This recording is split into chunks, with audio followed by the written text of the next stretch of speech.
Nero Wolfe and the Queen of Thorns. It was a Friday in October when the Queen of Thorns first cast her shadow across our threshold, though at the time I knew her only as a delivery of roses that made Caesar growl. I was in the office, pecking away at correspondence while Nero Wolfe tended his orchids upstairs, when the doorbell rang at 11:30. Through the one-way glass, I could see a delivery boy from Pemberton's, the kind of florist that charges you extra for pronouncing their name correctly, holding an enormous arrangement of blood-red roses. Nothing unusual there, except that Caesar, Mars, Apollo, Minerva, and Diana had all materialized in the front hall, like 5 shadows given substance. Their ears pricked, and their attention focused on that door with the kind of intensity usually reserved for intruders or Fritz burning the soufflé. "Easy, boys and girls," I murmured, stepping past them to unlatch the door. The Dobermans held their positions but remained alert, which in my experience meant trouble was either here or coming fast. The delivery boy, a nervous kid who couldn't have been more than 16, thrust the arrangement at me like he was handling a live grenade. "For Mr. Wolfe," he stammered, his eyes darting to the 5 pairs of dark canine eyes studying him with professional interest. The lady said to make sure he got them personally. "What lady would that be?" "Didn't give her name, sir. Just said Mr. Wolfe would understand when he saw them." I took the roses, tipped the kid a buck, and watched him scurry down the front steps like his shoes were on fire. The Dobermans maintained their vigil until he was out of sight, then dispersed to their usual stations throughout the brownstone, with the fluid precision of a well-drilled security detail. Back in the office, I set the arrangement on my desk and looked for a card. There wasn't one attached to the outside, but nestled deep among the thorny stems, I found a small envelope, cream-colored and expensive. Inside, in elegant script that belonged to someone who'd learned penmanship when it was still considered an art. "The roses are lovely, but beware the thorns. Some draw blood, others draw justice. A friend who remembers the garden in Montenegro." That got my attention in a hurry. Wolfe's years in Montenegro before he'd settled in New York were a subject he discussed about as often as he discussed his diet with his doctor. Which is to say, never. Anyone who claimed to remember him from those days was either lying, dangerous, or both. I was still studying the note when I heard the elevator descending from the plant rooms. Wolfe's schedule was as predictable as sunrise, orchids from 9 to 11 and 4 to 6, with lunch, dinner, and the spaces between devoted to the business of detection, when business was available. It was now 11:45, which meant either the orchids had revealed some fascinating botanical secret, or he'd caught wind of something that demanded his immediate attention. He entered the office, all 1/7 of a ton of him, and surveyed the scene with those dark eyes that missed nothing. His gaze lingered on the roses, traveled to the note in my hand, and finally settled on my face. "Well?" he said, settling behind his desk like a battleship, taking its position. "Delivery from Pemberton's. No card on the outside, but this was tucked inside." I handed him the note. He read it twice, his face revealing nothing, then set it carefully on his desk blotter. For a long moment, he sat perfectly still, his lips pushing out and pulling back in the rhythm that meant his brain was working at full capacity. "Archie," he said finally. "Yes, sir. Have you ever noticed that when someone wishes to threaten you subtly, they invariably choose roses?" "Can't say I have. Most of the threats that come our way are about as subtle as a brick through the window. Roses suggest beauty, passion, love, all the gentle emotions, but every rose carries thorns, and thorns are designed by nature for one purpose, to draw blood. It's an elegant metaphor for someone who wishes to appear benevolent while hinting at their capacity for harm." He picked up the note again, studying it as if it might reveal additional secrets under closer examination. "This person knows something of my past, and wishes me to know that they know. They also possess a certain literary sensibility and considerable audacity, since they've managed to locate this address and arrange a delivery that would certainly reach me personally. You want me to call Pemberton's and find out who sent them? By all means, though I suspect you'll discover that the transaction was conducted in cash by someone who left no useful information beyond a false name." I was reaching for the phone when it rang. The voice on the other end was female, low and cultured, with just enough huskiness to suggest that its owner was either a heavy smoker or had been doing some serious crying. "Mr. Goodwin, this is Elena Vasquez. I believe Mr. Wolfe has received my roses by now."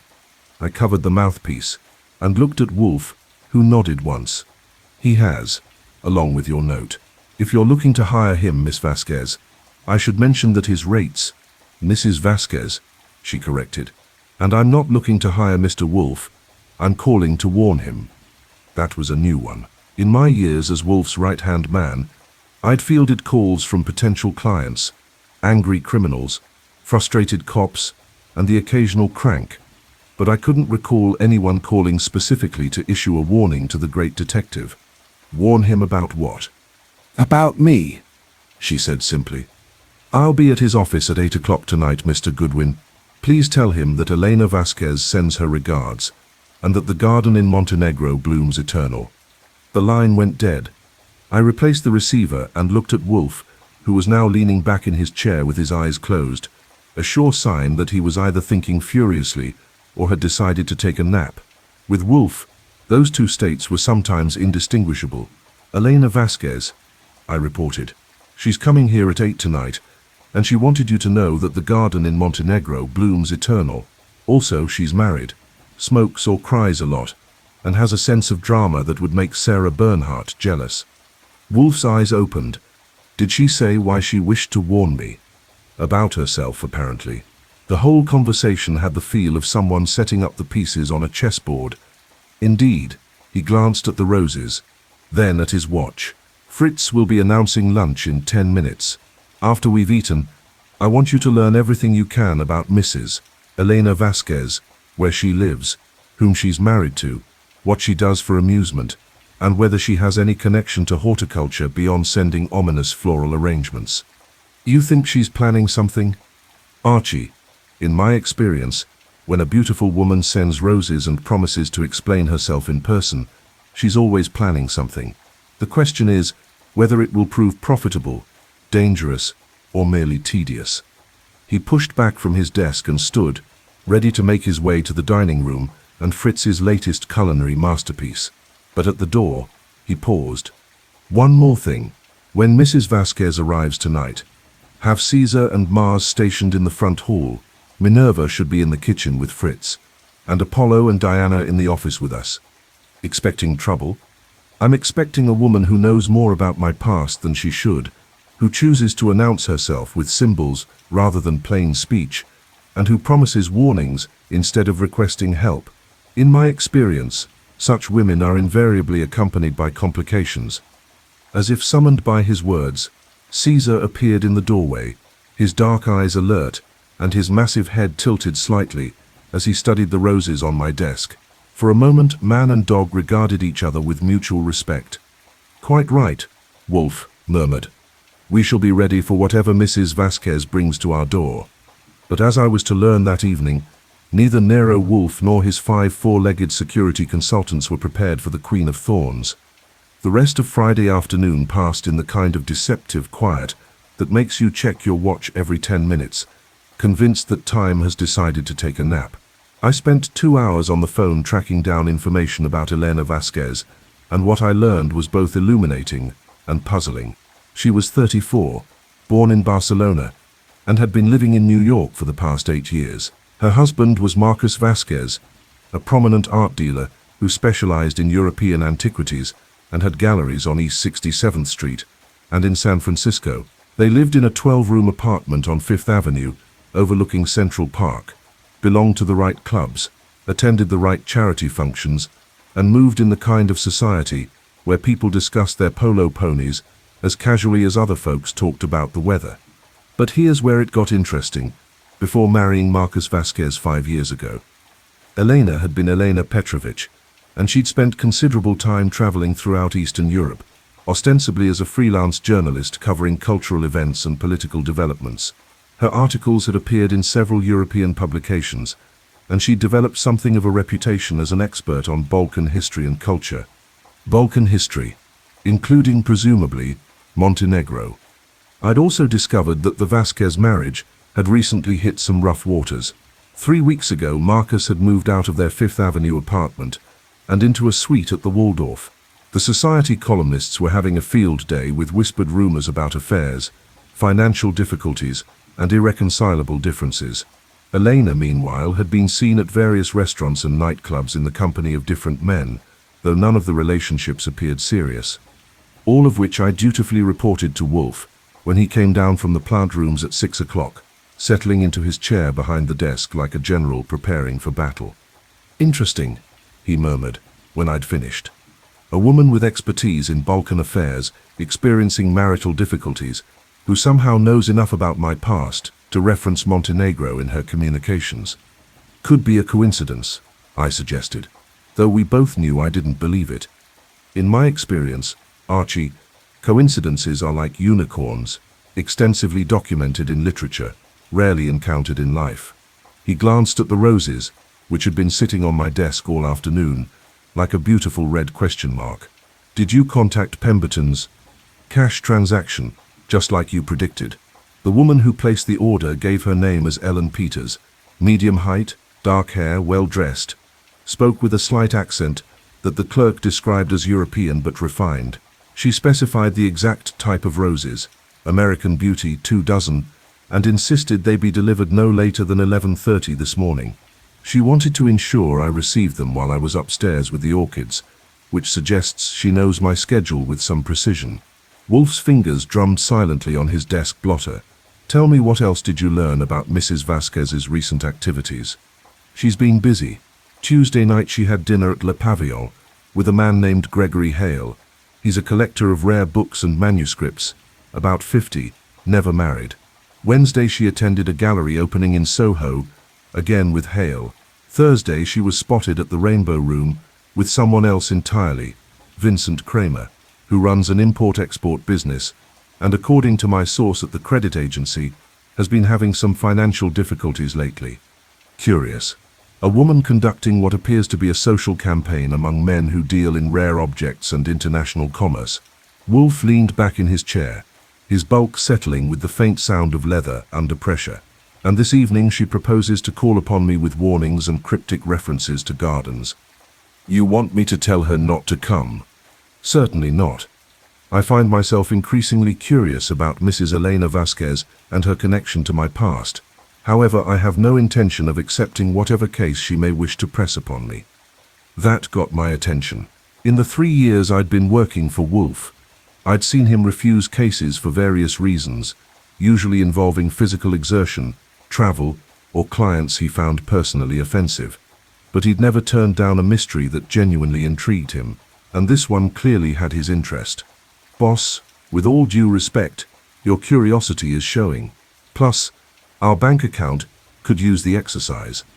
"My curiosity, as you so delicately put it, does not obligate me to accept employment from every mysterious woman who appears at our door with roses and riddles." He picked up his current book, a biography of Luther Burbank that he'd been working through all week, and opened it to his bookmark.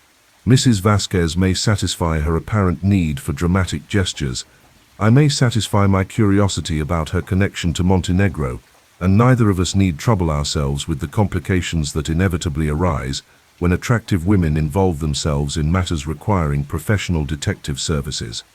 And if she's in real trouble, then she may engage the services of one of the many competent investigators in this city who charge reasonable fees and don't require their clients to navigate around 5 large dogs in order to reach the office." Before I could point out that the 5 large dogs were his idea, not mine, Fritz appeared in the doorway to announce dinner. We adjourned to the dining room, where Fritz had prepared one of his more ambitious meals: oyster bisque, roast duck with wild rice stuffing, Brussels sprouts with chestnuts, and a chocolate soufflé that should have been registered as a work of art. Throughout the meal, Wolfe maintained his usual silence. He considered conversation during fine dining to be a form of vandalism. But I could see his mind working. He ate methodically, but without his usual appreciation for Fritz's efforts, and twice I caught him staring off into middle distance with the expression he wore when trying to remember something important. By 7:30 we were back in the office, with Wolfe settled behind his desk and me at mine, both of us pretending to read while waiting for 8 o'clock. The Dobermans had distributed themselves according to Wolfe's earlier instructions, Caesar and Mars in the front hall. Apollo and Diana flanking the office entrance, and Minerva keeping Fritz company in the kitchen. At 7:55, the doorbell rang. I looked through the one-way glass and saw a woman who could have stepped out of a fashion magazine, if fashion magazines featured women who looked like they could handle themselves in a knife fight. She was tall, maybe 5'7", with black hair pulled back in an elegant chignon and dark eyes that seemed to take in everything at once. Her coat was expensive, her posture suggested confidence, and she carried herself with the kind of grace that comes from years of practice. She was also, I realized with some surprise, genuinely beautiful, not in the flashy way of chorus girls or movie starlets, but with the kind of sophisticated attractiveness that suggested intelligence, experience, and possibly danger. "She's here," I announced. Wolfe set down his book and nodded once. "Very well. But remember, Archie, we listen, we observe, we satisfy our curiosity, and then we decline whatever proposition she may offer." I opened the door, and Elena Vasquez stepped into our front hall like she was taking possession of it.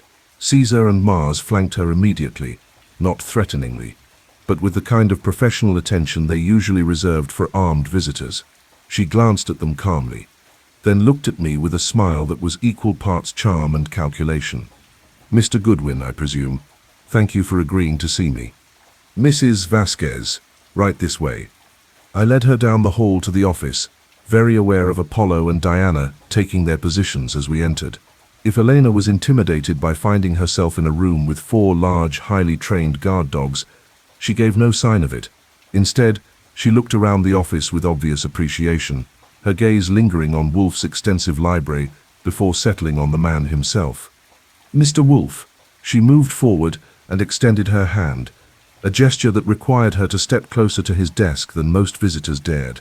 "It's an honor to meet you at last." Wolfe regarded the extended hand for a moment, then rose slightly from his chair and briefly clasped her fingers, about as close to gallantry as he ever came with strangers. "Mrs. Vasquez, please be seated." She took the red leather chair that faced his desk, arranged herself with unconscious elegance, and looked at him with the kind of direct gaze that most people found difficult to maintain under Wolfe's scrutiny. "I suppose you're wondering why I sent the roses," she began. "Among other things, yes. They were meant as both an announcement and an apology. The announcement should be obvious. I'm here. The apology is more complex." She paused, as if choosing her words carefully. "I'm afraid I've involved you in something dangerous, Mr. Wolfe, and I wanted to warn you before the danger becomes immediate." "I see. And what form might this danger take?" "Several forms, actually. There are people who believe you possess something that belongs to them, people who would be quite ruthless in their efforts to retrieve it. There are also people who believe I possess information that could be damaging to them, and they've concluded that the best way to silence me is to eliminate both of us." She delivered this information in the same tone she might have used to comment on the weather, but I noticed that both Apollo and Diana had shifted slightly, as if picking up on tensions that weren't visible to human observers. Wolfe leaned back in his chair, his expression thoughtful. "You speak of people in general terms, Mrs. Vasquez. Perhaps you could be more specific about who wishes to harm us and why they believe I possess something of theirs." "Gladly, but first I should explain how I know about Montenegro." And that, I realized, was when the Queen of Thorns began to weave her web around us. "My maiden name," Elena Vasquez said, settling back in her chair with the confidence of someone who knew she held all the interesting cards, "was Petrovic. My grandfather was Milan Petrovic, who served as cultural attaché to the Yugoslavian embassy in various European capitals during the 1920s and 1930s. He was also, though this wasn't widely known at the time, an agent for the Yugoslavian intelligence service." Wolfe's expression didn't change, but his fingers had stopped their silent drumming, always a sign that he was paying very close attention. "During the war," Elena continued, "my grandfather was involved in coordinating resistance activities throughout the Balkans. He worked with various partisan groups, including those operating in Montenegro. According to his private journals, which came into my possession after his death 3 years ago, he had extensive dealings with a brilliant operative who went by the code name the Montenegrin. Code names were common during wartime," Wolfe observed mildly. What makes you believe this Montenegrin was me?" Elena smiled, and for the first time since she'd entered the office, I caught a glimpse of something that might have been genuine warmth. Because Mr. Wolfe, my grandfather, was a meticulous record keeper, and his journals contained detailed physical descriptions, personality assessments, and operational reports about all his contacts.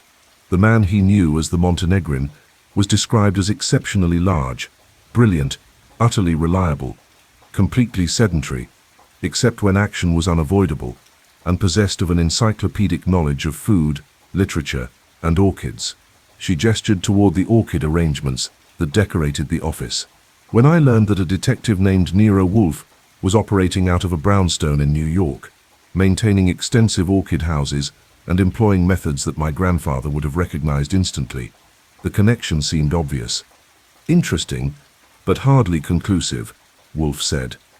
"Perhaps, but how many of them would recognize the significance of this?" Elena reached into her purse and withdrew a small object, which she placed carefully on Wolfe's desk. It was a medallion, about the size of a silver dollar, made of what looked like silver, and featuring an intricate design of interlocking circles surrounding a central rose. The moment it touched his desk, Wolfe went completely still. Not the ordinary stillness of a man thinking, but the absolute immobility of someone who has just seen a ghost walk through his front door. "Where did you get that?" His voice was barely above a whisper. "From my grandfather's effects. According to his journals, it was given to him by the Montenegrin as a token of mutual trust and a means of identification.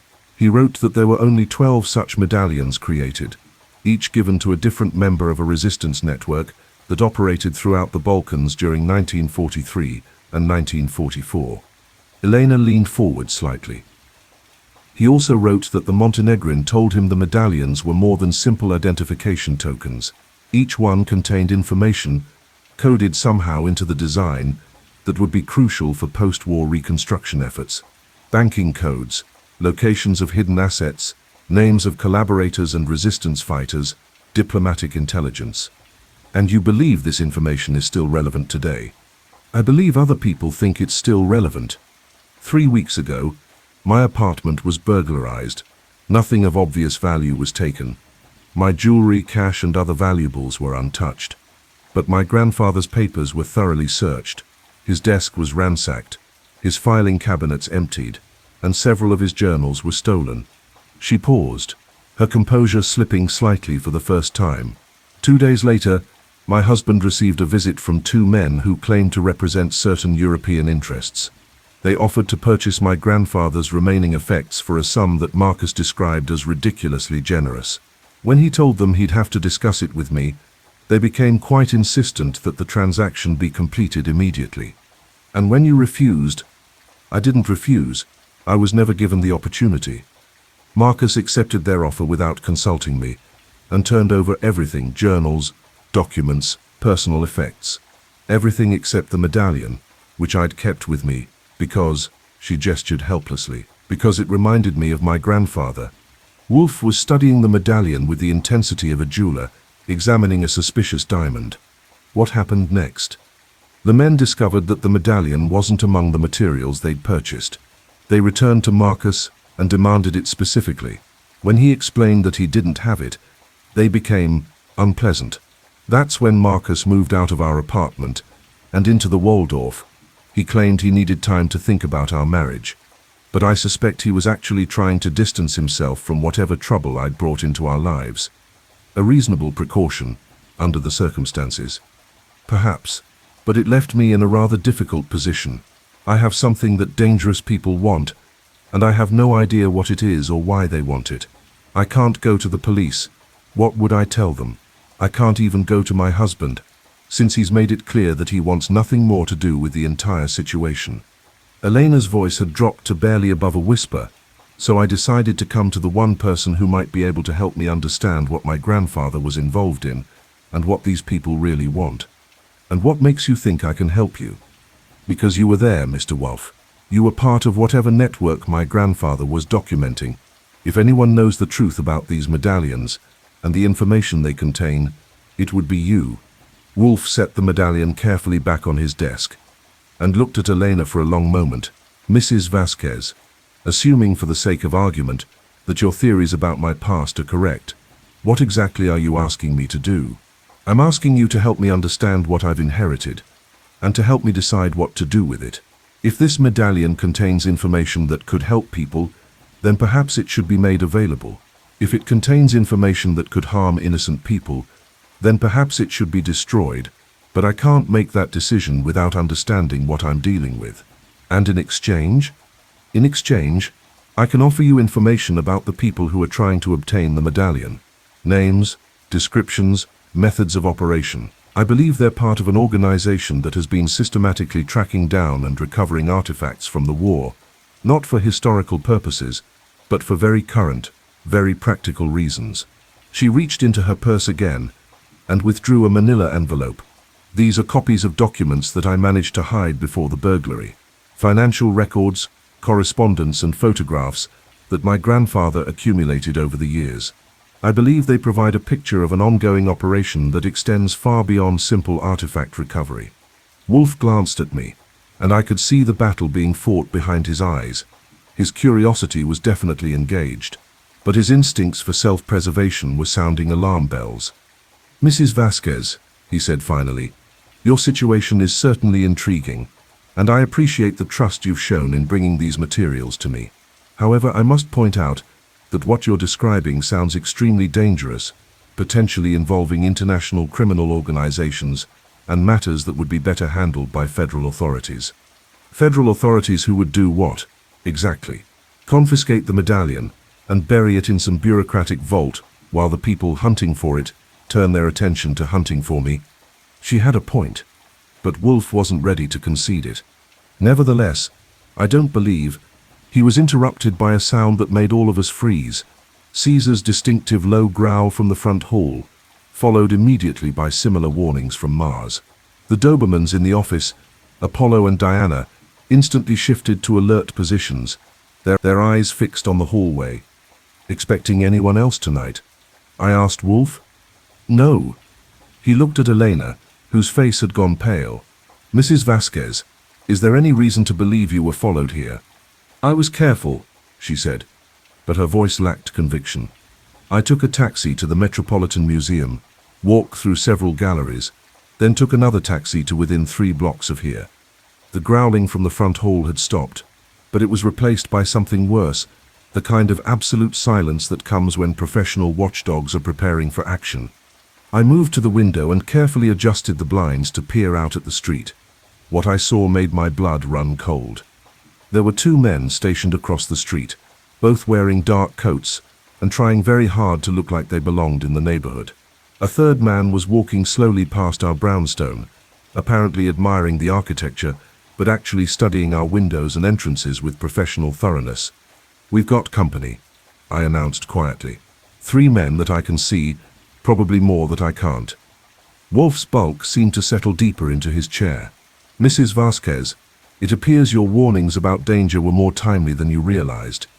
Elena had moved to join me at the window, and when she saw the men in the street, her composure finally cracked completely. Oh God, she whispered. They followed me. I've brought them right to your door. And that, I realized with the clarity that comes from being in immediate danger, was exactly what the Queen of Thorns had intended all along. The next 10 minutes passed in a blur of careful coordination and controlled tension that would have made a military commander proud. Wolfe, despite his bulk and his legendary aversion to physical exertion, proved once again that his mind could move at lightning speed when circumstances demanded it. Archie, call Fritz and have him secure the kitchen entrance. Then contact Saul Panzer and ask him to observe our visitors from a safe distance. I want to know how many there are, whether they're armed, and what they appear to be planning. While I made the calls, Wolfe turned to Elena with the kind of calm authority that had probably saved lives during his wartime operations. Mrs. Vasquez, I need you to tell me exactly who knew you were coming here tonight. No one, she said, then caught herself. That is, I didn't tell anyone directly, but I did make several phone calls today to gather information about you and your methods. To whom? Gregory Hale, for one. He's a collector of rare books and manuscripts, and I thought he might have heard of you through professional channels. Vincent Kramer was another. He deals in European antiques and often works with private investigators when authentication questions arise. I finished my calls and rejoined the conversation just as Wolfe was settling back in his chair with the expression he wore when pieces of a puzzle were starting to form a recognizable pattern. "Tell me about Mr. Hale," he said. "Gregory is, well, he's been very attentive since my separation from Marcus. We've had dinner several times, and he's been quite interested in my grandfather's papers and artifacts. When I mentioned this evening that I planned to consult a private investigator about a family matter, he immediately suggested you. And Mr. Kramer? Vincent has been helping me evaluate some of my grandfather's effects, medals, documents, small artifacts that might have historical value. When I told him I was seeking professional advice about a delicate family situation, he also mentioned your name." Wolfe's fingers resumed their silent drumming. "How interesting.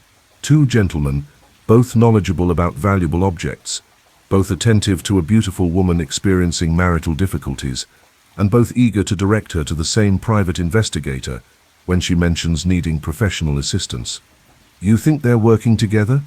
I think, Mrs. Vasquez, that you have been the subject of a carefully orchestrated campaign designed to place you exactly where you are at this moment, in my office, with that medallion, while dangerous men wait outside to see what develops." Elena's face had gone white again, but this time with anger rather than fear. "Are you saying that Gregory and Vincent have been using me?" "I'm saying that in my experience, coincidences are rare and conspiracies are common. The question is whether Messrs. Hale and Kramer are principals in this affair or merely tools being used by others." The phone rang, and I grabbed it on the first ring. It was Saul Panzer, calling from a payphone 2 blocks away. "Archie, I count 6 men total, 3 visible, 3 more positioned in vehicles at either end of the block. They're not making any immediate moves toward the brownstone, but they've got all the exits covered. Professional setup. Armed. Can't tell for certain at this distance, but they're carrying themselves like people who are used to having weapons available." I relayed this information to Wolfe, who received it with the kind of grim satisfaction that comes from having one's worst suspicions confirmed. "Excellent. Ask Saul to maintain his observation and report any changes in their positioning or behavior." When I hung up, Elena was staring at the medallion on Wolfe's desk as if it had suddenly transformed into a live snake. "What do they want with it?" she asked quietly. "What could be so important about something my grandfather kept as a memento?" "That, Mrs. Vasquez, is precisely what we're going to determine." Wolfe reached across his desk and picked up the medallion, turning it over in his massive hands with surprising delicacy. "But first I believe we should invite your friends Mr. Hale and Mr. Kramer to join us for an informal discussion." "Here? Now?" "But the men outside will undoubtedly be very interested to observe who arrives at our door, which should provide us with some useful information about the relationships between the various parties in this matter." Wolfe looked at me with the expression that meant he was about to issue orders that I wouldn't particularly enjoy following. "Archie, please call both gentlemen and inform them that Mrs. Vasquez is here, that she has encountered some difficulties related to her grandfather's effects, and that she would appreciate their immediate assistance. Be somewhat vague about the nature of the difficulties, but suggest that the matter is urgent." "You want me to bait a trap using Elena as the bait?" "I want you to create a situation where we can observe how our various players react to unexpected developments. Mrs. Vasquez has been manipulated quite skillfully up to this point. It's time to return the favor." Elena looked less than thrilled with this plan, but she nodded reluctantly. "If it will help us understand what's really going on, I'm willing." I made the calls.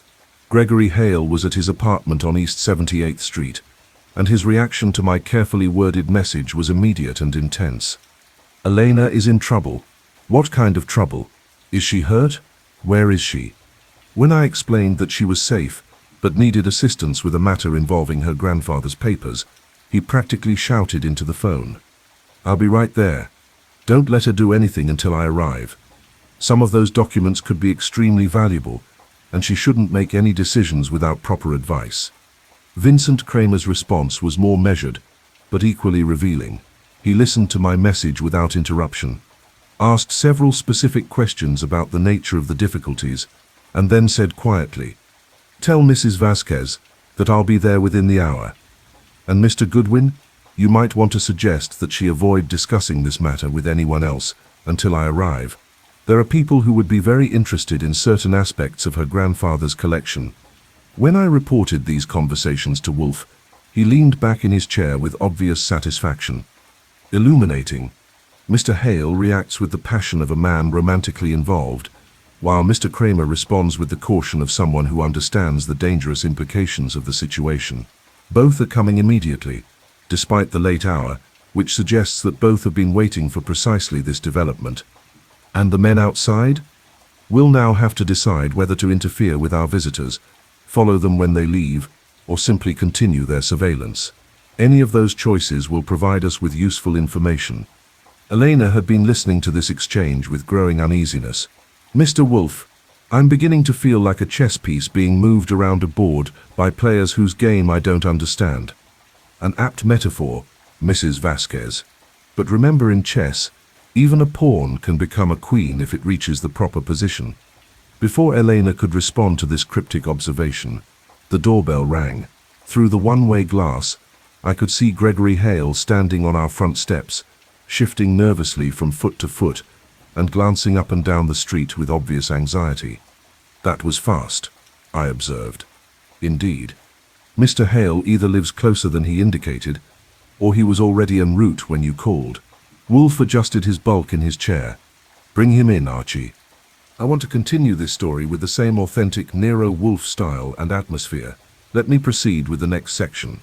Gregory Hale was one of those men who managed to look both distinguished and nervous at the same time, like a diplomat who's just learned that his diplomatic immunity might not cover his recent activities.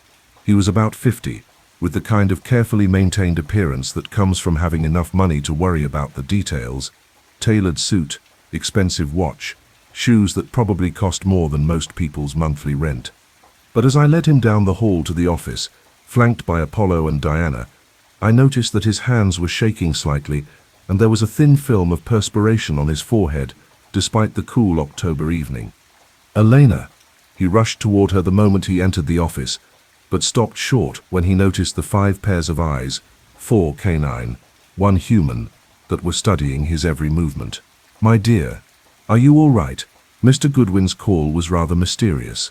"I'm fine, Gregory, but I'm afraid the situation is more complicated than I initially realized." Elena's voice carried a new note of caution that hadn't been there before our conversation about manipulation and chess pieces.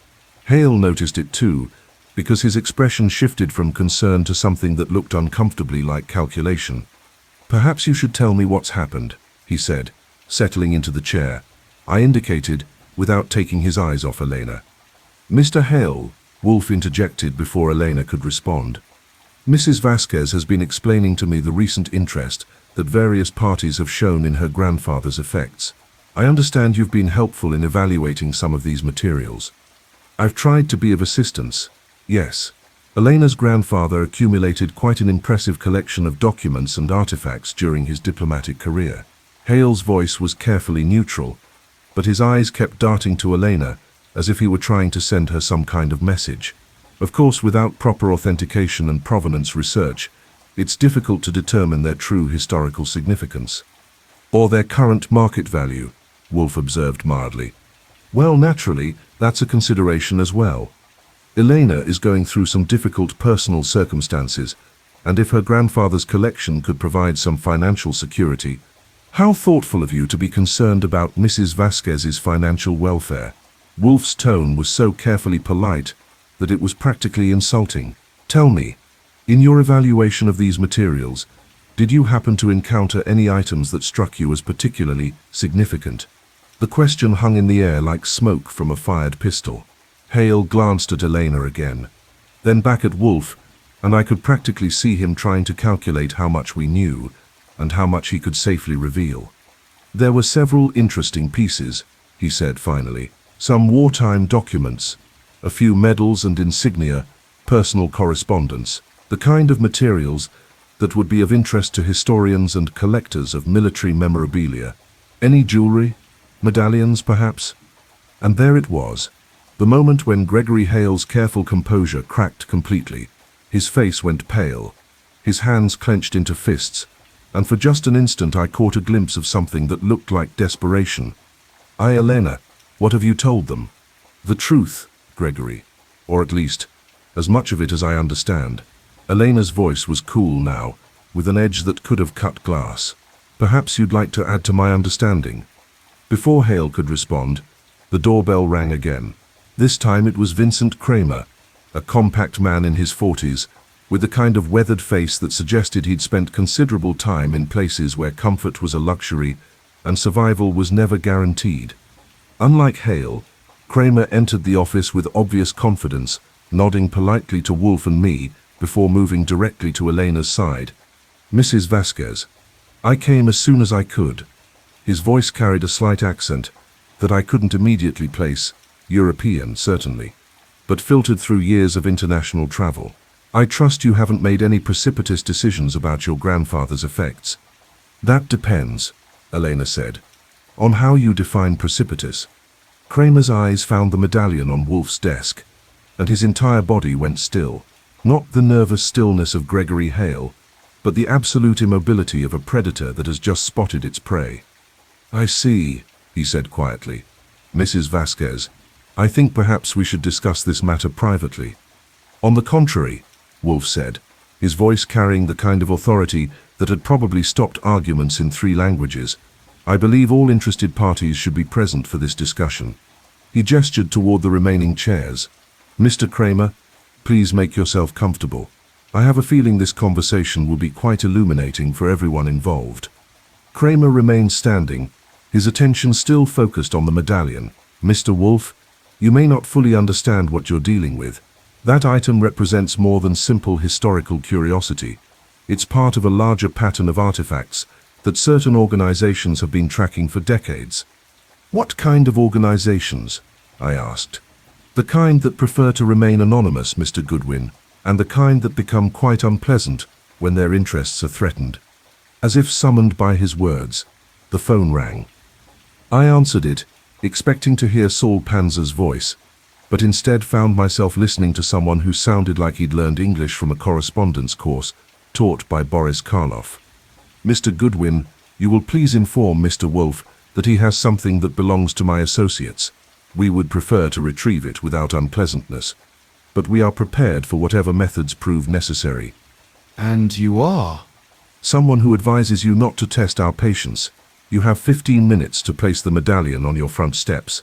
After that, we will come inside to collect it ourselves." The line went dead.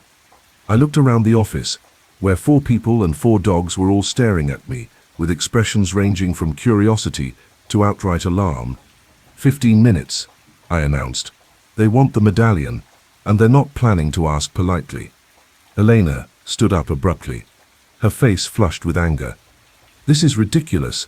I came here for help and instead I've walked into some kind of international incident." "Sit down, Mrs. Vasquez," Wolfe said calmly. "Mr. Kramer, I believe now would be an excellent time for you to explain exactly what we're dealing with." But Vincent Kramer was no longer looking at any of us. His attention was focused on something behind me, and when I turned to follow his gaze, I saw that Caesar had appeared in the office doorway. The big Doberman was standing perfectly still, but his posture suggested that he was prepared to move very quickly if circumstances required it. "Mr. Wolfe," Kramer said quietly, "I think your 15 minutes may have just become considerably shorter." That's when we heard the sound of breaking glass from somewhere in the back of the brownstone, followed immediately by Fritz's voice, shouting something in German that I was pretty sure wasn't a recipe. "Gentleman and lady," Wolfe said, rising from his chair with surprising speed for a man of his size, "it appears our discussion will have to be continued under rather more immediate circumstances." And as Caesar, Mars, Apollo, Minerva, and Diana suddenly materialized around us like a pack of 4-legged shadows, I realized that the Queen of Thorns had just declared war on the brownstone of Nero Wolfe. The next few minutes unfolded with the kind of controlled chaos that would have made a choreographer weep with either admiration or despair. Fritz's shouts from the kitchen were followed by the sound of rapid footsteps, a brief scuffle, and then ominous silence. Caesar had vanished from the doorway, presumably to investigate the disturbance, while Mars, Apollo, Minerva, and Diana repositioned themselves throughout the office with military precision. Archie, Wolfe said calmly, as if armed intruders were a routine part of his evening schedule, please determine Fritz's status and secure the kitchen entrance. What about our guests? They will remain here with me. I suspect their safety depends upon staying close to the Dobermans. I grabbed the .38 from my desk drawer and headed toward the kitchen, but before I'd taken 3 steps, Caesar reappeared in the hallway. He was moving with the fluid, purposeful stride that meant business, and gripped in his massive jaws was a torn piece of dark fabric that looked like it had recently been attached to someone's sleeve. "Good boy," I murmured, taking the fabric from him. It smelled of cigarettes, expensive cologne, and fear. Fritz emerged from the kitchen a moment later, looking disheveled but unharmed. "Archie." A man broke through the back window, but Caesar, he gestured helplessly. The man, he ran very fast, left this behind. He handed me a small automatic pistol, a Walther P-38, German-made and well-maintained, professional equipment. "How many?" "Only one that I saw, but there may be others." I made a quick circuit of the kitchen and back entrance. The window over the sink had been forced, but whoever had broken in was long gone, probably helped along by Caesar's intervention. I secured the area as best I could and returned to the office, where I found our little group arranged in what looked like a very tense tableau. Wolfe was behind his desk, apparently calm. Elena sat in her chair, gripping the armrests like she was expecting the building to start shaking. Gregory Hale had moved his chair closer to hers, ostensibly for protection, but actually, I suspected, to keep an eye on her reactions. Vincent Kramer remained standing, but he'd positioned himself where he could watch both the door and the window. "Report," Wolfe said as I entered. "One intruder in the kitchen, discouraged by Caesar, and departed rapidly. Fritz is unharmed. The gentleman left behind a pistol and part of his sleeve." I placed both items on Wolfe's desk, next to the medallion. Kramer's eyes flicked from the gun to the fabric to the medallion, and his expression grew even grimmer. "Mr. Wolfe, these people are not amateurs. They're probably regrouping for a more coordinated assault. If you have any way of contacting the authorities would arrive in time to investigate whatever remains they find," Wolfe interrupted. "No, Mr. Kramer. I believe our safety lies in understanding why that medallion is so important, and to whom." He picked up the medallion and held it so that the light caught the intricate engraving on its surface. "Mrs. Vasquez, you said your grandfather's journals mentioned that these medallions contained coded information. Do you recall any details about the nature of that code?" "Only that it was supposedly embedded in the design somehow.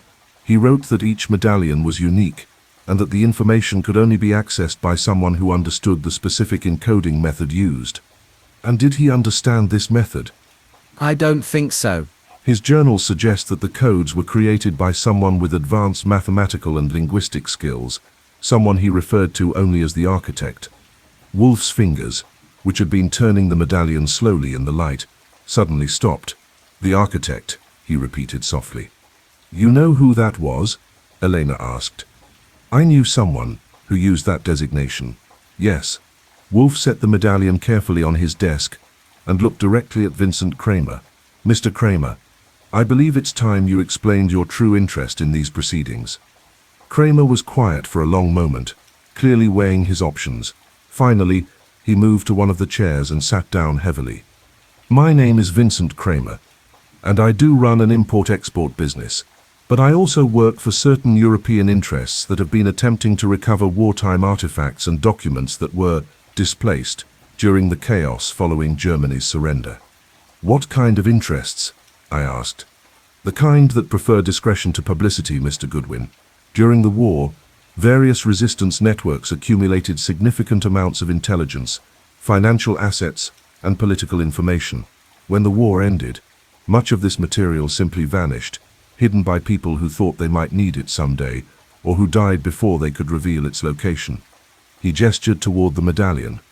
"Those medallions were part of a network that operated throughout the Balkans and Eastern Europe. Each one supposedly contains information about hidden assets, compromising intelligence, or financial accounts that were established for post-war reconstruction. And your employers want to recover this information?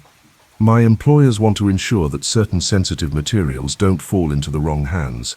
Some of the intelligence gathered during the war could still be used to embarrass or blackmail prominent individuals, disrupt legitimate business operations, or undermine current diplomatic relationships. Wolfe leaned back in his chair, his expression thoughtful. And you believe Mrs. Vasquez's medallion contains such information? I believe it's possible. But more importantly, other people definitely believe it's possible. And they're willing to kill for the chance to find out. Gregory Hale, who had been unusually quiet during this exchange, suddenly leaned forward. Elena, you never told me the medallion might contain encoded information. When you showed it to me last week, you said it was just a family memento, because that's all I thought it was. Elena's voice rose with frustration. Gregory, I had no idea any of this was connected to espionage or hidden assets or international conspiracies.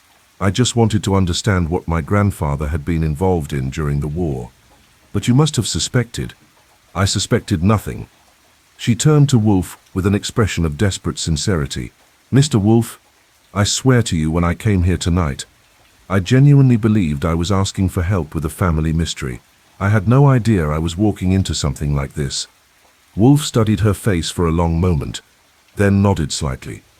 I believe you, Mrs. Vasquez, which raises an interesting question about how these gentlemen learned of the medallion's existence and potential significance.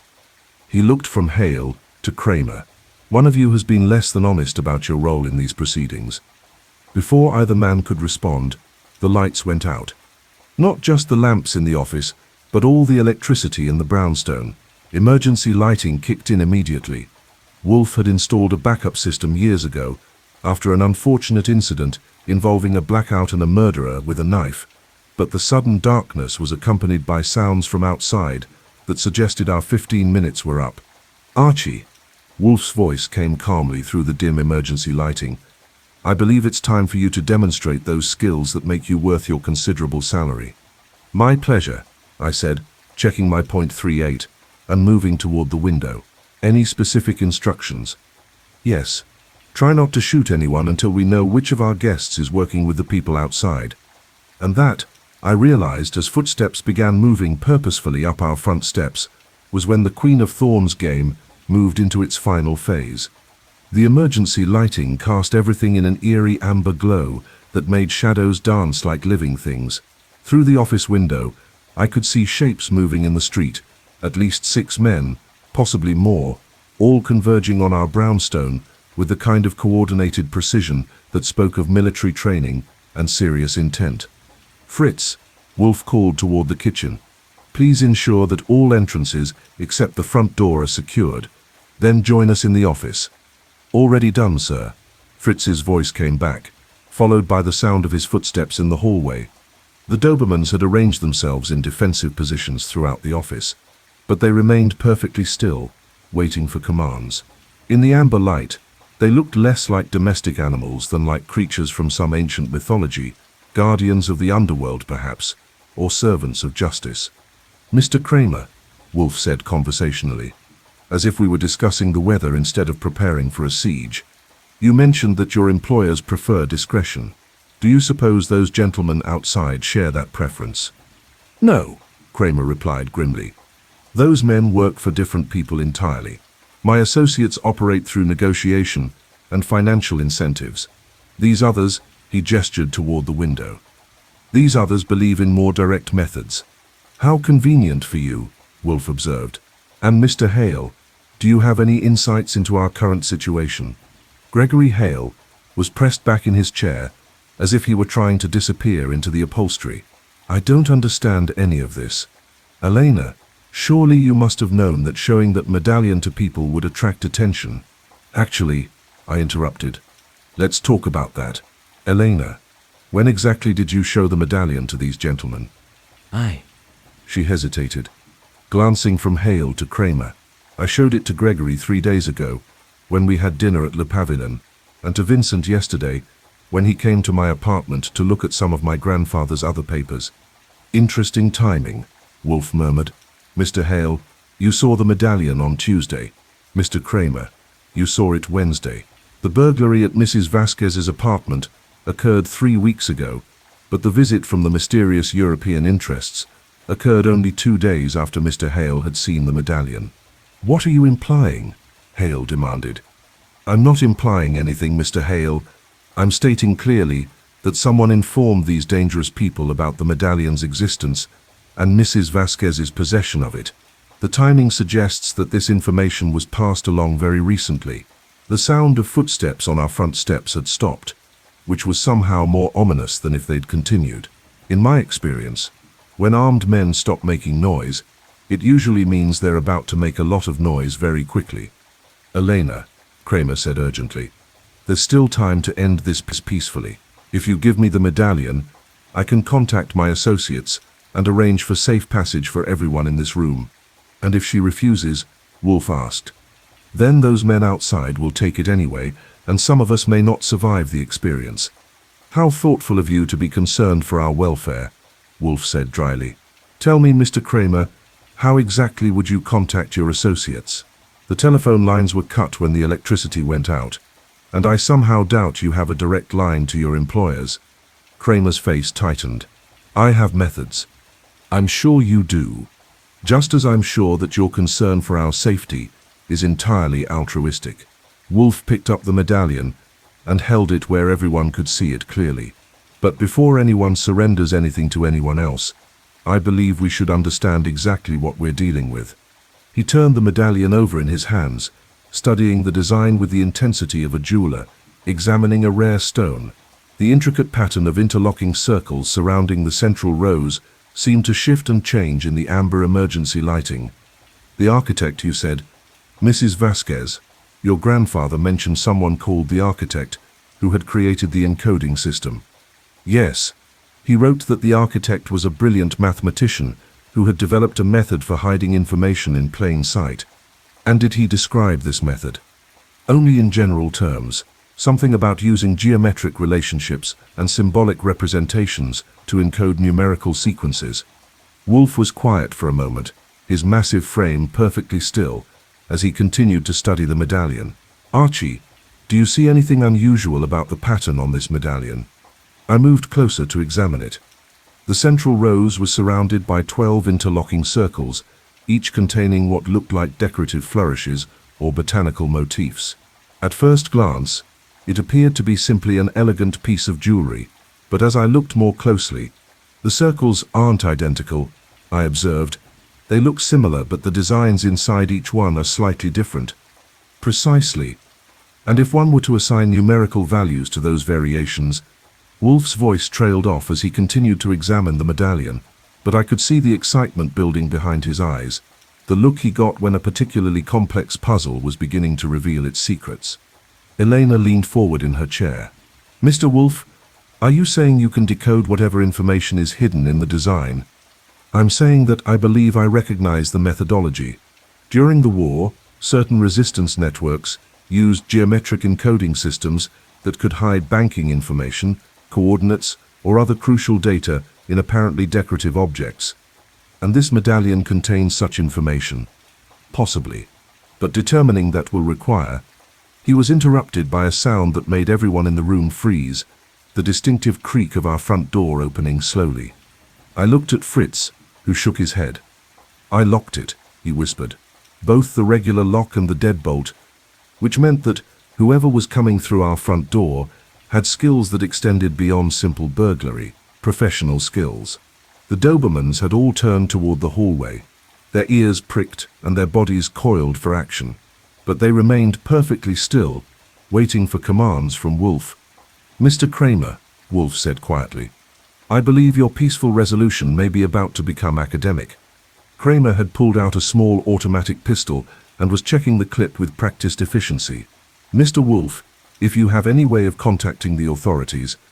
The phone lines are cut, I reminded him, and somehow I doubt the cavalry is going to arrive in time to help. Then we'll have to handle this ourselves. Kramer moved toward the office door, his pistol held ready. How many ways into this room? 2, I replied. The main door to the hallway and the window. Windows are defensible. The door is about to become very popular, I finished, as the sound of multiple footsteps began moving down our hallway. Wolfe remained seated behind his desk, the medallion still in his hands, apparently oblivious to the approaching danger. But I knew better. When Nero Wolfe looked that calm in the face of immediate peril, it usually meant he was about to surprise everyone in the room. "Gentlemen," he said conversationally, "and lady, I believe we're about to receive visitors. I suggest we prepare to greet them appropriately." And as the footsteps in the hallway grew closer, I realized that the Queen of Thorns was about to discover that Nero Wolfe's brownstone was a fortress, defended by more than just 5 highly trained Dobermans. The footsteps in the hallway stopped just outside the office door. For a moment that felt like an hour, the only sounds were our breathing and the almost inaudible hum of the emergency lighting. Then a voice spoke from the hallway, the same voice that had called earlier, but now with the confidence of someone who held all the advantages. "Mr. Wolfe, we know you are in there with the woman and the medallion. You will please come out with your hands visible, and no one will be harmed." Wolfe didn't move from behind his desk, but his voice carried clearly to the hallway. "I'm afraid that won't be possible. As you can see, the lights are out, and I have a regrettable tendency to stumble in the dark. Perhaps you gentlemen would care to join us in here, where we can discuss this matter more comfortably." There was a brief consultation in the hallway, voices speaking in what sounded like German or possibly Czech, followed by what I recognized as the sound of someone checking the action on an automatic weapon. "Mr. Wolfe, you are not in a position to negotiate. We have superior numbers and firepower, and we know there are civilians in the room with you." "Indeed," Wolfe replied calmly. "But I suspect you don't know about Caesar, Mars, Apollo, Minerva, and Diana." As if responding to their names, all 5 Dobermans suddenly materialized in the amber light like shadows given substance. They moved with absolute silence, positioning themselves at strategic points throughout the room. And I noticed that Elena, Hale, and Kramer were all staring at them with expressions of dawning comprehension. "You see, gentlemen," Wolfe continued, "while you were preparing your assault, my associates were preparing their own reception. I should mention that they have been trained by experts. They respond to commands in several languages, and they have been specifically schooled in dealing with armed intruders." The consultation in the hallway became more animated, and I caught fragments of what sounded like an argument. Apparently, whoever was in charge out there hadn't been expecting to deal with a pack of highly trained guard dogs. "Now then," Wolfe said, raising his voice slightly, "since we find ourselves in this situation, perhaps we can discuss terms. You want the medallion, and I want to understand why it's so important to you." "The medallion contains information that belongs to our organization," the voice replied.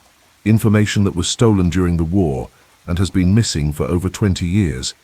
"What kind of information?" "Banking codes, Mr. Wolfe.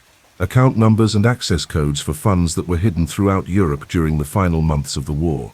Funds that were meant to finance reconstruction efforts, but which instead vanished when certain resistance fighters decided to keep them for their own purposes." Elena gasped audibly. "My grandfather wouldn't have. Your grandfather, Mrs. Vasquez, was part of a network that systematically looted Nazi treasure hoards and hidden assets, supposedly for the benefit of war refugees and reconstruction efforts. But much of that wealth simply disappeared, and we have reason to believe it was divided among the network members and hidden in various accounts throughout Swiss and other neutral banks." Wolfe was studying the medallion again, turning it slowly in the amber light. "And you believe this medallion contains the codes to access those accounts?" "We know it does. Each medallion in the series contains codes for specific accounts. Your medallion, according to our intelligence, contains access information for approximately $12 million in various currencies and gold deposits." Gregory Hale made a sound that was somewhere between a gasp and a groan. $12 million? Elena, did you have any idea? Of course I didn't. Elena's voice was sharp with anger and fear. "Do you think I would have been living off my husband's allowance if I'd known I was carrying around access codes to millions of dollars?" "Actually," Wolfe said thoughtfully, "I don't believe Mrs. Vasquez did know, But I'm beginning to suspect that others in this room may have had rather more information about the medallion's significance. He looked directly at Vincent Kramer. Mr. Kramer, your knowledge of these matters seems remarkably detailed for someone who supposedly learned about the medallion only yesterday. Kramer's face had gone pale, but his grip on his pistol remained steady. Mr. Wolfe, this is neither the time nor the place for. On the contrary, this is exactly the time and place. Wolfe's voice carried the kind of authority that had probably ended arguments in several languages. You see, I've been wondering how these gentlemen outside knew to find Mrs. Vasquez at my office tonight. She claims she told no one of her plans to visit me, yet they were waiting when she arrived. She could be lying, Hale suggested. She could be, but I don't believe she is, which means someone else informed them of her whereabouts. Wolfe turned his attention to Kramer. Someone who knew she possessed the medallion, knew she planned to seek help in understanding its significance, and knew she would eventually make contact with me. Kramer's jaw tightened. You're making dangerous assumptions, Mr. Wolfe. Am I? Then perhaps you can explain how those men outside knew to cut our phone lines, disable our electrical service, and position themselves to prevent anyone from leaving or entering the brownstone. Such coordinated preparation suggests inside information. The voices in the hallway were getting louder and more urgent. Apparently, our uninvited guests were running out of patience. Mr. Kramer, Wolfe continued, I believe you work for the same people who are currently in my hallway. I believe you've been cultivating Mrs. Vasquez's acquaintance, specifically to locate and obtain her grandfather's medallion. And I believe you arranged tonight's confrontation to ensure that you could obtain the medallion while avoiding responsibility for any unpleasant consequences. That's ridiculous. Is it? Then perhaps you can explain why you're holding that pistol as if you're prepared to use it against the people in this room rather than the intruders in my hallway. And that's when I realized that Vincent Kramer's gun wasn't pointed toward the office door where the voices were coming from. It was pointed directly at Elena Vasquez. I'm sorry, Elena, Kramer said quietly. I genuinely hoped this could be resolved without violence. But that medallion represents more than just money. It represents information that certain people will kill to keep secret. Vincent, what are you? Give me the medallion, Mr. Wolfe, Kramer continued, and I'll ensure that everyone in this room survives the night. Refuse, and I'm afraid Mrs. Vasquez will be the first casualty of a very unpleasant evening. But Nero Wolfe was smiling. Not the pleasant smile of a host greeting guests, but the predatory smile of someone who has just maneuvered his opponent into exactly the position he wanted them. Mr. Kramer, he said gently, I believe you've made a serious miscalculation. What kind of miscalculation? You've forgotten about Caesar. That's when the lights came back on, and Vincent Kramer discovered that he was no longer the most dangerous predator in the room. The sudden return of the lights was so startling that everyone in the room froze for a crucial second. Everyone except Caesar, who had apparently been waiting for exactly this moment. The big Doberman moved with fluid precision, covering the distance between his position and Vincent Kramer in 2 powerful strides. Kramer managed to get off one shot, but it went high and wide as Caesar's massive weight hit him in the chest, sending him sprawling across the floor. The pistol skittered away across the carpet, coming to rest near the feet of Gregory Hale, who stared down at it as if it were a live snake. Don't touch it, I advised, covering him with my .38. This situation is complicated enough without adding accidental shootings to the mix. Fritz appeared in the doorway, looking remarkably composed for someone who had just restored power to a besieged building. The electrical service is repaired, sir, and I took the liberty of calling Inspector Kramer while I was in the basement. Excellent timing, Fritz. And our guests in the hallway? Gone, sir. It appears they decided that discretion was preferable to valor once the lights came on and they realized the building was no longer isolated. Wolfe nodded with satisfaction. Professional criminals, unlike amateurs, understand when a situation has shifted against them. He looked down at Vincent Kramer, who was sitting on the floor nursing a bruised shoulder, while Caesar maintained a watchful position nearby. Mr. Kramer, I believe you have some explaining to do.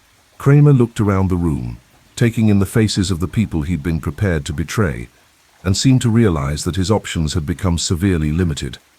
My real name is Vincent Kremerick, he said finally. I work for a consortium of European banks and private investors who have been tracking down assets that were displaced during the final months of the war. Assets that were stolen, you mean? Elena said coldly.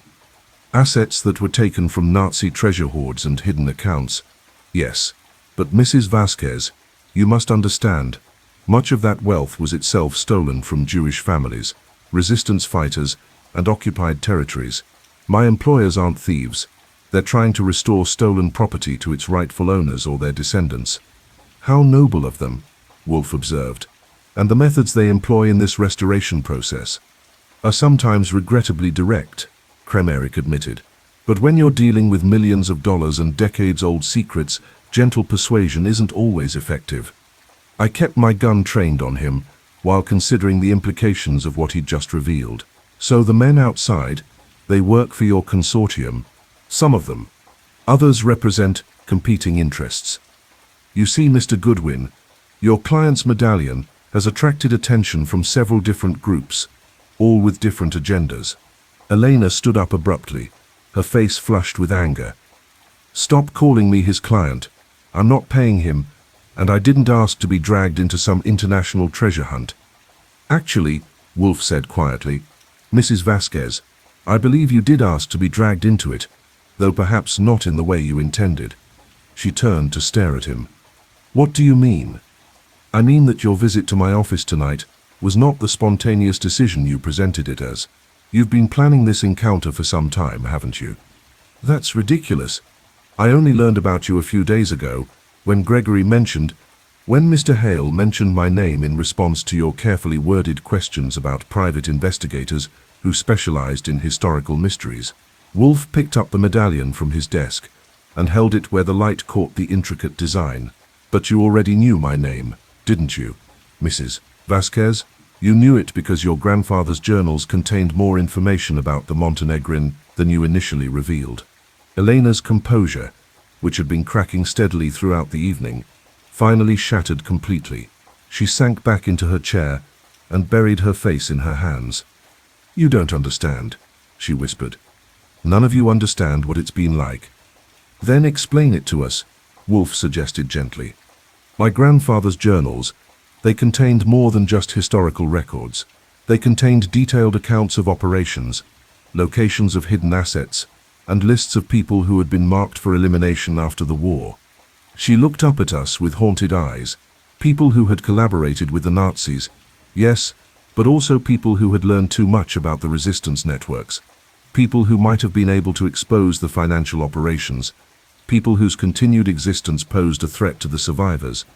And you believe your grandfather was involved in these elimination efforts? I believe my grandfather helped create a system that was supposed to ensure justice after the war, but which instead became a mechanism for protecting secrets and eliminating inconvenient witnesses. Elena's voice was barely above a whisper. And I believe that system is still operating today. Gregory Hale had been listening to this revelation with growing horror.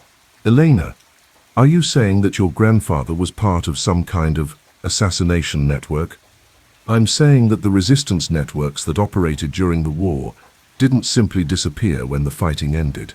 They evolved, adapted, and continued to operate, sometimes for legitimate purposes, sometimes for less honorable ones. Elena wiped her eyes with the back of her hand. My grandfather's final journal entries suggest that he became increasingly uncomfortable with what the network had become, and that he was planning to expose certain activities when he died. Wolfe leaned back in his chair, his expression thoughtful. And you believe his death was not natural? I believe my grandfather was murdered to prevent him from revealing information that certain people preferred to keep hidden. And I believe that when I inherited his papers and began asking questions about his wartime activities, I attracted the attention of the same people who killed him. So you decided to seek help from someone who might have known him during the war, I said, beginning to understand. Someone who might be able to help you understand what he'd been involved in, and someone who might be powerful enough to protect me if the people who killed my grandfather decided I knew too much. Elena looked directly at Wolfe. Yes, Mr. Wolfe. I manipulated this entire situation to bring myself to your attention. I cultivated relationships with Gregory and Vincent because I knew they would eventually direct me to you. I played the role of the confused widow because I thought it would make you more likely to help me. But you genuinely didn't know what the medallion contained? Wolfe asked. I suspected it was important, but I had no idea about the banking codes or the hidden assets. I thought it might contain names or locations that would help me understand what had happened to my grandfather. Vincent Kremerick struggled to his feet, keeping a careful eye on Caesar. Mrs. Vasquez, if what you're saying is true, then you're in far more danger than you realize. The network you're describing has survived for over 20 years by eliminating anyone who posed a threat to its operations. Which brings us, Wolfe said, to the question of what we should do with this medallion and the information it contains. He held the medallion up to the light again, studying the intricate pattern with obvious fascination. I believe I've determined the basic encoding system. Each of the 12 circles contains a different botanical symbol, and the variations in the symbols represent numerical sequences, account numbers, access codes, and probably geographical coordinates. Can you decode it completely? Elena asked. Given sufficient time and reference materials, yes, but the question is whether doing so would serve any useful purpose. $12 million seems like a useful purpose to me, Gregory Hale muttered. Mr. Hale, Wolfe said sharply, that money, assuming it exists, represents the proceeds of wartime looting and profiteering. It belongs neither to Mrs. Vasquez nor to the criminal organization that has been pursuing it. Then what do you suggest we do with it? Before Wolfe could answer, the sound of sirens began approaching from the direction of 8th Avenue. Fritz's call to Inspector Kramer had apparently been effective. I suggest, Wolfe said, that we turn the entire matter over to the appropriate authorities and allow them to determine how best to handle assets that were stolen during wartime and hidden for over 2 decades. The FBI will bury it in bureaucracy for another 20 years, Kremerick protested. Perhaps, but that would be preferable to allowing it to remain in the hands of people who are willing to commit murder to protect their secrets. Elena stood up and moved to stand beside Wolfe's desk. Mr. Wolfe, if I give you the medallion and tell the authorities everything I know about my grandfather's activities, will that be enough to protect me from the people who killed him? Mrs. Vasquez, I believe the people who killed your grandfather are more interested in protecting their current operations than in pursuing individual witnesses. If the medallion and its secrets are placed beyond their reach, they will have little reason to continue targeting you. And if you're wrong, then you will have the protection of the federal authorities and the knowledge that you've done the right thing with information that was obtained through violence and deception. The sirens were getting closer now, and I could see flashing lights beginning to reflect off the windows of the buildings across the street. Mrs. Vasquez, Wolfe continued gently, your grandfather may have been involved in questionable activities during his later years, but his original intentions were honorable. He fought against genuine evil, and he helped save lives during one of history's darkest periods. You can honor that legacy by ensuring that his final secret is used for justice rather than personal profit. Elena looked at the medallion for a long moment, then picked it up and placed it carefully in Wolfe's massive palm. Mr. Wolfe, she said quietly, I hereby engage your services to help me do the right thing with my grandfather's legacy. And my fee will be whatever you think is appropriate, once we've determined how much good we can accomplish with $12 million worth of stolen Nazi gold. Wolfe smiled, the first genuine smile I'd seen from him all evening. Mrs. Vasquez, I believe this case may prove to be one of the most satisfying I've ever handled. As Inspector Kramer's footsteps echoed up our front steps, I realized that the Queen of Thorns had finally revealed her true nature, not as a manipulative femme fatale, but as a woman seeking justice for her murdered grandfather and redemption for his complicated legacy. And Nero Wolfe, despite his initial reluctance, was about to help her find both. 3 weeks later, I was in the office catching up on correspondence when Inspector Kramer called to give us the final report on what the newspapers had started calling the medallion murders. Though as usual, the newspapers had gotten most of the details completely wrong. Vincent Kremerick made a deal, Kramer reported. Full cooperation in exchange for witness protection and a reduced sentence. Turns out your Mrs. Vasquez was right about her grandfather being murdered. Kremerich's organization had him killed when they learned he was planning to expose their operations to the authorities. And the other medallions. Kremerich's information led us to 7 more of them, hidden in safety deposit boxes and private collections throughout the country. The FBI is working with Interpol and several European governments to track down the rest.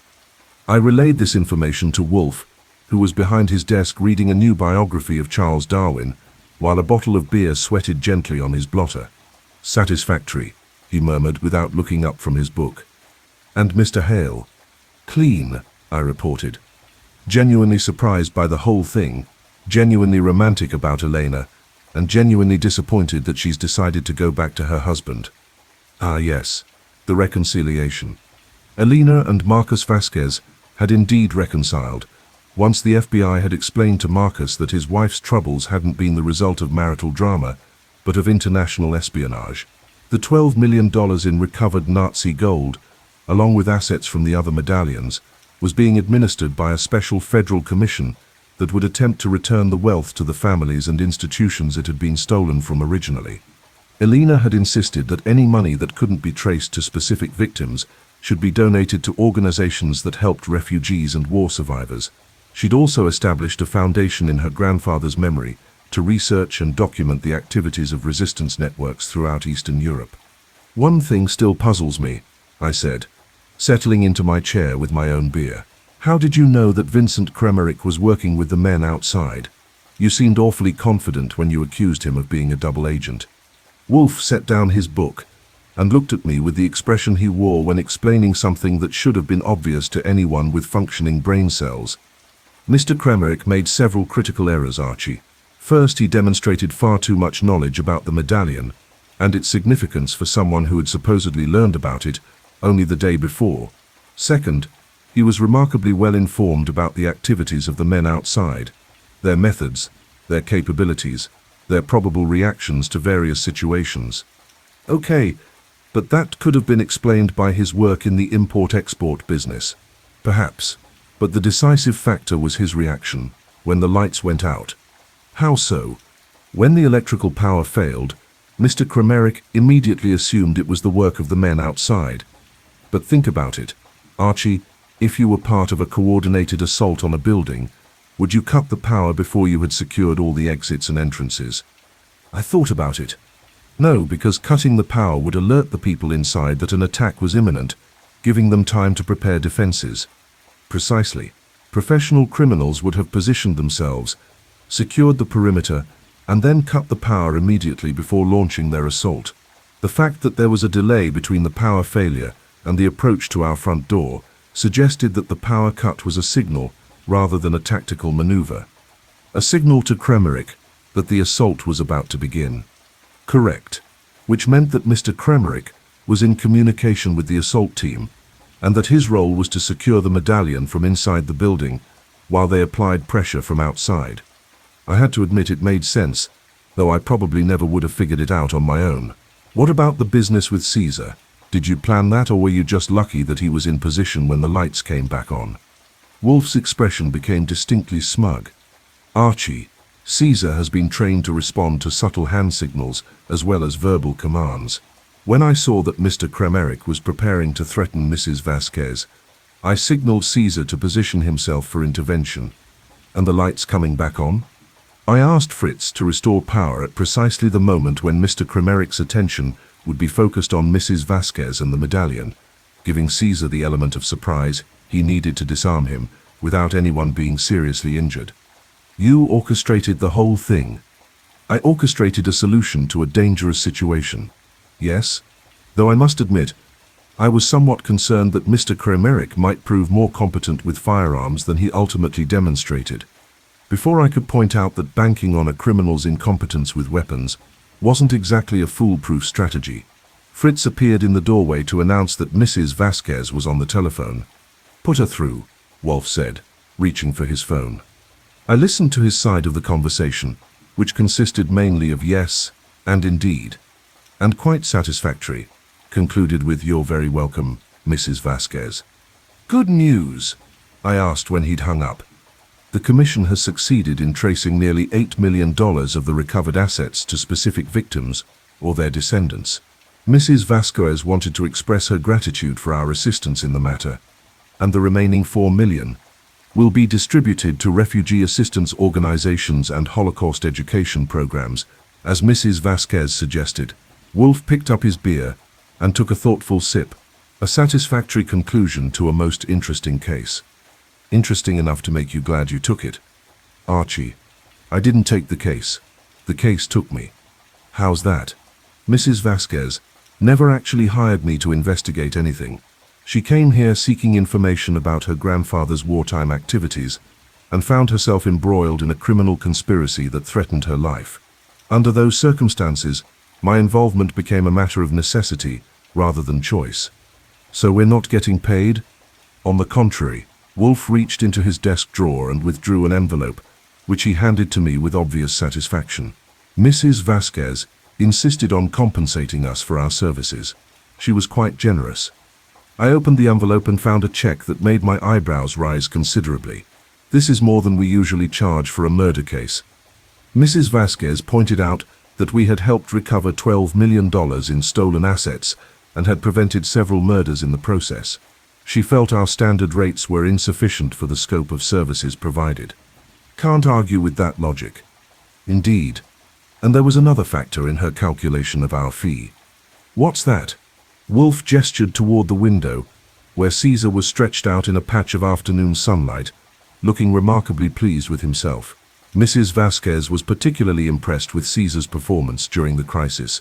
She insisted on including a substantial bonus for what she described as exceptional service by the security staff. Caesar got a bonus? All 5 of them did. Fritz has already arranged for a delivery of their favorite treats, and I've authorized the purchase of several new toys and accessories. I had to laugh. So let me get this straight.